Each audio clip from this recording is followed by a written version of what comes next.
പഴയ ഷുഗർ മില്ലിന്റെ തുരുമ്പെടുത്ത ഇരുമ്പു ചുവരുകളെ പ്രകമ്പനം കൊള്ളിച്ചുകൊണ്ട് ഡേവിഡിന്റെ തോക്കിൽ നിന്നും ആ വെടിയുണ്ട പാഞ്ഞുപോയ നിമിഷം അവിടെ ഉണ്ടായിരുന്ന എല്ലാവരുടെയും ശ്വാസം ഒരു നിമിഷം നിലച്ചുപോയി.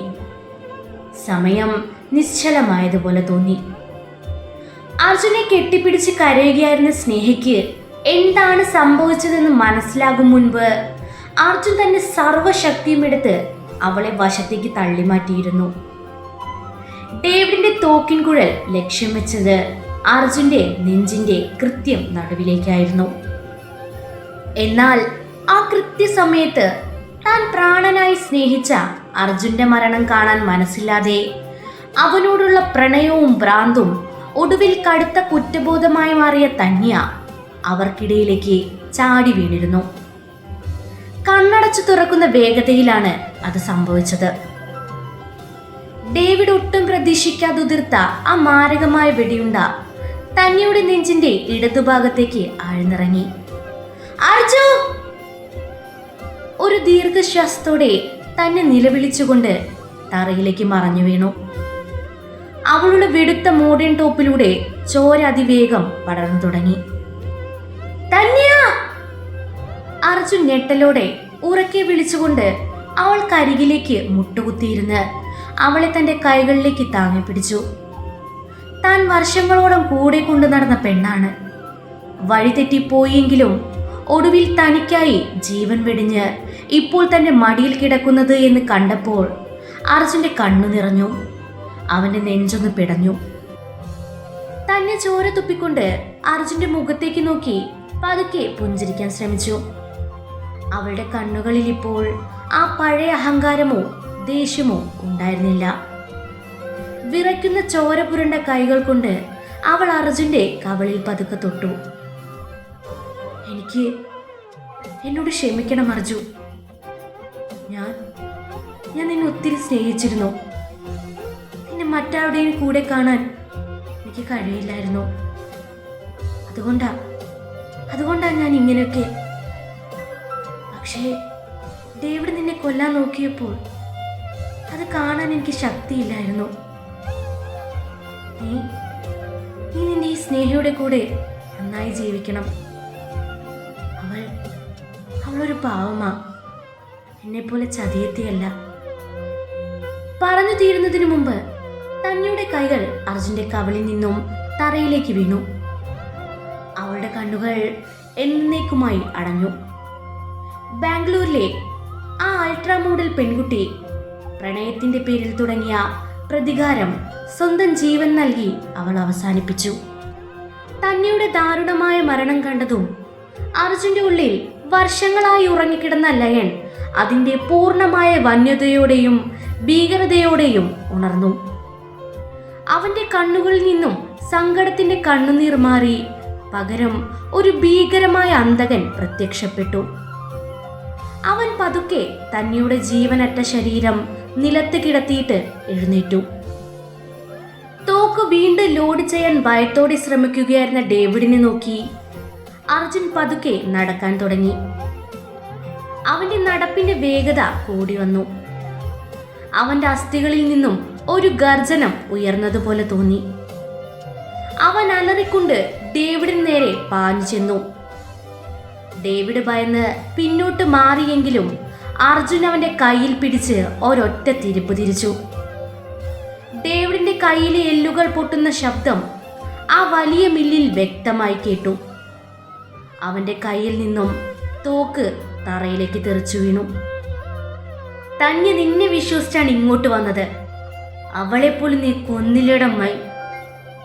അർജുൻ ഡേവിഡിന്റെ കോളറിനെ പിടിച്ചുയർത്തി ഭിത്തിയിലേക്ക് ശക്തമായി അടിച്ചു. ഭിത്തിയിലെ സിമന്റ് പാളികൾ ഇളകി താഴേക്ക് വീണു. അതിനുശേഷം അർജുൻ തന്റെ ജീവിതത്തിൽ ഒരിക്കലും കാണിക്കാത്ത ക്രൂരതയോടെ ഡേവിഡിനെ തല്ലിച്ചതയ്ക്കാൻ തുടങ്ങി. അവന്റെ ഓരോ ഇടികളിലും മനുഷ്യന്റെ ആൺകരുത്തിന്റെ പരമാവധി ശക്തിയുണ്ടായിരുന്നു. ഡേവിഡിന്റെ മുഖവും ശരീരവും ചോരയിൽ കുതിർന്നു. അവൻ ജീവന് വേണ്ടി യാചിച്ചെങ്കിലും അർജുന്റെ കാതുകളിൽ തന്നെയുടെ അവസാന വാക്കുകൾ മാത്രമാണ് മുഴങ്ങി നിന്നത്.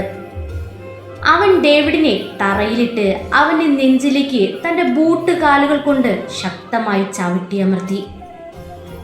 ഡേവിഡിന്റെ വായിൽ നിന്നും ചോര ഒലിച്ചിറങ്ങി. അവൻ അവിടെ കിടന്നു തന്നെ അന്ത്യശ്വാസം വലിച്ചു. ബാംഗ്ലൂർ അധോലോകത്തെ പിടിച്ചു കുലുക്കിയ ആ വലിയ മാഫിയ തലവൻ ലയനെ ചതിക്കാൻ നോക്കി ഒടുവിൽ അവന്റെ കാൽക്കൽ കിടന്നു തീർന്നു. ചുറ്റും ബോധമില്ലാതെ കിടന്ന ഗുണ്ടകളും മുകളിൽ നിന്നും താഴേക്ക് ഇറങ്ങി വന്ന വിക്രമും സഞ്ജയുമെല്ലാം അർജുന്റെ ഈ ഭീകരമായ രൗദ്രഭാവം കണ്ട് ഭയന്നു വിറച്ചുപോയി. സ്നേഹ കണ്ണുകൾ പൊത്തി കരഞ്ഞുകൊണ്ട് ഒരു മൂലയിൽ ഇരിക്കുകയായിരുന്നു. അർജുൻ പതുക്കെ നടന്ന് സ്നേഹയുടെ അരികിലെത്തി. അവന്റെ ശരീരം മുഴുവൻ ചോരയായിരുന്നു. അവൻ അവളുടെ മുന്നിൽ മുട്ടുകുത്തിയിരുന്ന് അവളുടെ മുഖത്തു നിന്നും കൈകൾ പതുക്കെ മാറ്റി. സ്നേഹ, പേടിക്കണ്ട, എല്ലാം കഴിഞ്ഞു. ഇനി നിന്നെ തൊടാൻ ഈ ബാംഗ്ലൂരിൽ ആരുമില്ല. അവന്റെ ശബ്ദം വീണ്ടും ശാന്തമായി. സ്നേഹ മറ്റൊന്നും നോക്കാതെ അവന്റെ ആ ചോര പുരണ്ട നെഞ്ചിലേക്ക് ചാടി അവനെ മുറുകെ കെട്ടിപ്പിടിച്ചു. അർജുൻ അവളെയും കൂട്ടി വിക്രമനോട് ബാക്കി കാര്യങ്ങൾ നോക്കാൻ പറഞ്ഞ് മില്ലിന് പുറത്തേക്ക് നടന്നു. തന്റെ ചോര പുരണ്ട വസ്ത്രങ്ങളോടെ സ്നേഹയും കൂട്ടി അവൻ കാറിലേക്ക് കയറി ഫ്ലാറ്റിലേക്ക് തിരിച്ചു. ആ ഭീകരമായ രാത്രിക്ക് ശേഷം ബാംഗ്ലൂർ നഗരം ഉണർന്നത് വലിയൊരു വാർത്തയോടുകൂടിയായിരുന്നു. അധോലോക നായകനായ ഡേവിഡും അവന്റെ പ്രധാനപ്പെട്ട ആളുകളും ഒരൊറ്റ രാത്രി കൊണ്ട് ഒരൊഴിഞ്ഞ മില്ലിൽ വെച്ച് തീർക്കപ്പെട്ടിരിക്കുന്നു. തന്നിയുടെ മൃതദേഹം പോലീസ് പോസ്റ്റ്മോർട്ടത്തിന് ശേഷം അവൾ വീട്ടുകാർക്ക് വിട്ടുകൊടുത്തു. വിക്രം അർജുന്റെ വിശ്വസ്തനായതുകൊണ്ട് അവൻ തന്റെ സ്വാധീനവും പണവും ഉപയോഗിച്ച് അർജുന്റെ പേര് ഒരിടത്തും വരാത്ത രീതിയിൽ കേസും പോലീസുമെല്ലാം ഒതുക്കി തീർത്തു. പക്ഷേ ഈ സംഭവങ്ങളെല്ലാം അർജുന്റെ മനസ്സിൽ വലിയൊരു മാറ്റമാണ് ഉണ്ടാക്കിയത്. പണവും പവറും അധികാരവും ചോരക്കളിയും നിറഞ്ഞ ഈ അധോലോക ജീവിതം തനിക്ക് നൽകിയത് വലിയ നഷ്ടങ്ങൾ മാത്രമാണെന്ന് അവൻ തിരിച്ചറിഞ്ഞു. സ്വന്തം അമ്മയുടെ കണ്ണുനീരും തന്നെയുടെ ദാരുണമായ അന്ത്യവും സ്നേഹയുടെ കണ്ണുകളിലെ ഭയവുമെല്ലാം അവനെ മാറി ചിന്തിക്കാൻ പ്രേരിപ്പിച്ചു. ഈ ഇരുണ്ട ലോകത്ത് തുടർന്നാൽ താൻ സ്നേഹിക്കുന്ന ഒന്നിനെയും തനിക്ക് സംരക്ഷിക്കാൻ കഴിയില്ലെന്ന് അവൻ ഉറപ്പിച്ചു. 2 ദിവസങ്ങൾക്ക് ശേഷം ഫ്ലാറ്റിലെ കാര്യങ്ങളെല്ലാം ശാന്തമായിരുന്നു. സ്നേഹയുടെ കയ്യിലെ മുറിവ് ഒട്ടുമിക്കവാറും ഉണങ്ങിയിരുന്നു. അവൾ തന്റെ റൂമിലിരുന്ന് ബാഗുകൾ പാക്ക് ചെയ്യുകയായിരുന്നു. നാട്ടിലേക്ക് തിരിച്ചു പോകാനുള്ള ഒരുക്കത്തിലായിരുന്നു അവൾ. താൻ കാരണം അർജുന്റെ ജീവിതത്തിൽ ഇത്രയും വലിയ പ്രശ്നങ്ങൾ ഉണ്ടായതിലും ഒരു ജീവൻ നഷ്ടപ്പെട്ടതിലും അവൾക്ക് വല്ലാത്തൊരു ആത്മനിന്ദയും വിഷമവും ഉണ്ടായിരുന്നു. അപ്പോഴാണ് അർജുന മുറിയിലേക്ക് കടന്നു വന്നത്. അവൾ ബാഗ് പാക്ക് ചെയ്യുന്നത് കണ്ടതും അവൻ വന്ന് അവളുടെ കൈകളിൽ പതുക്കെ പിടിച്ചു. എന്താ ഇത് സ്നേഹ, നീ എങ്ങോട്ടേക്കാ ഈ ബാഗൊക്കെ എടുത്തു വെക്കുന്നത്? അർജുൻ വല്ലാത്തൊരു സങ്കടത്തോടെ ചോദിച്ചു. സ്നേഹ കണ്ണു തുടച്ചുകൊണ്ട് പറഞ്ഞു, ഞാൻ എൻ്റെ നാട്ടിലേക്ക് കണ്ണൂരിലേക്ക് തിരിച്ചു പോവുകയാണ് അർജു. ഞാൻ നിങ്ങളുടെ ജീവിതത്തിലേക്ക് വന്നതിന് ശേഷമാണ് തന്നെ മരിച്ചതും നിങ്ങൾക്ക് ഇത്രയും വലിയ അപകടങ്ങൾ ഉണ്ടായതും. ഞാനിവിടെ തുടർന്നാൽ ഇനിയും ശത്രുക്കൾ വരും. നിങ്ങളുടെ ഈ ലൈഫിന് ഞാൻ ഒട്ടും അനുയോജ്യമല്ല. എന്നെ നാട്ടിൽ കൊണ്ടുപോയി വിട്ടേക്ക്. നിങ്ങളുടെ പഴയ ജീവിതത്തിലേക്ക് നിങ്ങൾ തിരിച്ചു പോയിക്കോളൂ. അർജുൻ പതുക്കെ പുഞ്ചിരിച്ചുകൊണ്ട് അവളുടെ കൈകൾ തന്റെ നെഞ്ചോട് ചേർത്ത് പിടിച്ചു. ആര് പറഞ്ഞു സ്നേഹ നീ എൻ്റെ ലൈഫിന് ചേർന്നവളല്ലെന്ന്? നീ എൻ്റെ കൂടെ ഉള്ളപ്പോഴാണ് ഞാൻ യഥാർത്ഥത്തിൽ മനുഷ്യനായി ജീവിക്കാൻ തുടങ്ങിയത്. പിന്നെ നീ പറഞ്ഞില്ലേ ശത്രുക്കളുടെ കാര്യം. ഇനി ഈ അർജുന് ബാംഗ്ലൂരിൽ ഒരൊറ്റ ശത്രുക്കളും ഉണ്ടാകില്ല. കാരണം അർജുൻ അവളെയും കൂട്ടി ഹാളിലേക്ക് നടന്നു. അവിടെ മേശപ്പുറത്ത് ഒരു വലിയ ഫയൽ ഇരിക്കുന്നുണ്ടായിരുന്നു. അർജുൻ ആ ഫയലെടുത്ത് സ്നേഹയുടെ കൈകളിൽ കൊടുത്തു. ഇത് തുറന്നു നോക്ക്. സ്നേഹ അത്ഭുതത്തോടെ ആ ഫയൽ തുറന്നു. അതിൽ ബാംഗ്ലൂരിലെ അർജുൻ്റെ എല്ലാ ബിസിനസ്സുകളും കോർപ്പറേറ്റ് ഡീലുകളും അധികാരങ്ങളും വിക്രമിന്റെയും സഞ്ജയുടെയും പേരിലേക്ക് നിയമപരമായി കൈമാറിയതിന്റെ രേഖകളായിരുന്നു. അർജുൻ തന്റെ അധോലോക സാമ്രാജ്യവും കിങ് മേക്കർ പദവിയും പൂർണ്ണമായും ഉപേക്ഷിച്ചിരിക്കുന്നു. സ്നേഹയ്ക്ക് വിശ്വസിക്കാൻ കഴിയാതെ അവനെ നോക്കി. അർജുൻ, ഇതെന്താ ഇത്? നിങ്ങൾ നിങ്ങളുടെ എല്ലാം ഉപേക്ഷിച്ചോ? ഈ വലിയ സാമ്രാജ്യം? അതെ സ്നേഹ, അർജുൻ അവളുടെ തോളിൽ കൈവച്ച് പറഞ്ഞു. ഈ ബാംഗ്ലൂരിലെ ലയൺ എന്ന പദവിയേക്കാൾ, എൻ്റെ ചോരത്തിളപ്പിനേക്കാൾ എനിക്ക് വലുത് എൻ്റെ ഭാര്യയുടെ സുരക്ഷിതത്വവും അവളുടെ മുഖത്തെ ആ ചിരിയുമാണ്.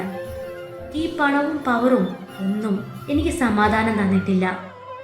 ഞാൻ എൻ്റെ അമ്മയോട് സംസാരിച്ചു. നമ്മൾ നാട്ടിലേക്ക് തിരിച്ചു പോവുകയാണ്, കണ്ണൂരിലെ നമ്മുടെ സ്വന്തം മണ്ണിലേക്ക്. അവിടെ നമ്മുടെ കുടുംബത്തോടൊപ്പം നമുക്ക് സമാധാനമായി ജീവിക്കണം. കൃഷിയും ചെറിയൊരു ബിസിനസ്സുമായി എൻ്റെ സ്നേഹിയുടെ മാത്രം അർജുനായി എനിക്ക് ജീവിച്ചു തീർക്കണം. നീ എന്നെ നിന്റെ കൂടെ കൂട്ടുമോ? അർജുൻ്റെ ആ വാക്കുകൾ കേട്ടതും സ്നേഹയുടെ സന്തോഷത്തിന് അതിരുകളില്ലായിരുന്നു. അവൾ അവനെ നെഞ്ചിലേക്ക് ചാരി ഉറക്കെ കരഞ്ഞു. പക്ഷേ ഇത്തവണ അത് സങ്കടത്തിൻ്റെ കണ്ണുനീരായിരുന്നില്ല. പകരം അളവറ്റ സന്തോഷത്തിൻ്റെയും ആശ്വാസത്തിൻ്റെയും കണ്ണുനീരായിരുന്നു. അർജുൻ അവളെ തൻ്റെ കൈകളിൽ ഭദ്രമായി ചേർത്ത് പിടിച്ചു. അടുത്ത ദിവസം പുലർച്ചെ ബാംഗ്ലൂർ നഗരം ഉണരുന്നതിന് മുമ്പ് അവർ തങ്ങളുടെ കാറിൽ യാത്ര തിരിച്ചു. പുറകിൽ ബാംഗ്ലൂർ നഗരത്തിൻ്റെ വലിയ കെട്ടിടങ്ങളും വിളക്കുകളും മറയുമ്പോൾ അർജുൻ റിയർ വ്യൂ മിററിലൂടെ ആ കറുത്ത നഗരത്തോട് എന്നേക്കുമായി യാത്ര പറഞ്ഞു. അവൻ തൻ്റെ വലതു കൈകൊണ്ട് സ്നേഹിയുടെ കൈകളിൽ മുറുകെ പിടിച്ചു. ബാംഗ്ലൂർ അധോലോകം വിറപ്പിച്ച ആ സിംഹം തൻ്റെ വന്യതയെല്ലാം ഉപേക്ഷിച്ച് പ്രണയത്തിൻ്റെ പുതിയൊരു ലോകത്തേക്ക്, ശാന്തമായൊരു ജീവിതത്തിലേക്ക് തൻ്റെ പെണ്ണിനോടൊപ്പം യാത്രയാവുകയായിരുന്നു. ഒരു പുതിയ പ്രഭാതത്തിൻ്റെ സൂര്യകിരണങ്ങൾ അവരുടെ കാറിൻ്റെ ഗ്ലാസ്സിലൂടെ അകത്തേക്ക് അടിച്ചു കയറി. ഒരു പുതിയ ജീവിതത്തിൻ്റെ ശുഭകരമായ തുടക്കമായിരുന്നു അത്. അപ്പം നമ്മുടെ സ്റ്റോറി അവസാനിക്കാറായിട്ടോ. ഇനി 1-2 പാർട്ടോട് കൂടി ഈ സ്റ്റോറി അവസാനിക്കും. അപ്പോൾ അടുത്തൊരു സ്റ്റോറിയായിട്ട് ഞാൻ വീണ്ടും വരുന്നതായിരിക്കും. ഇതേ സപ്പോർട്ട് ആ സ്റ്റോറിയിലും കിട്ടുമെന്ന് ഞാൻ പ്രതീക്ഷിക്കുന്നു. Thank you.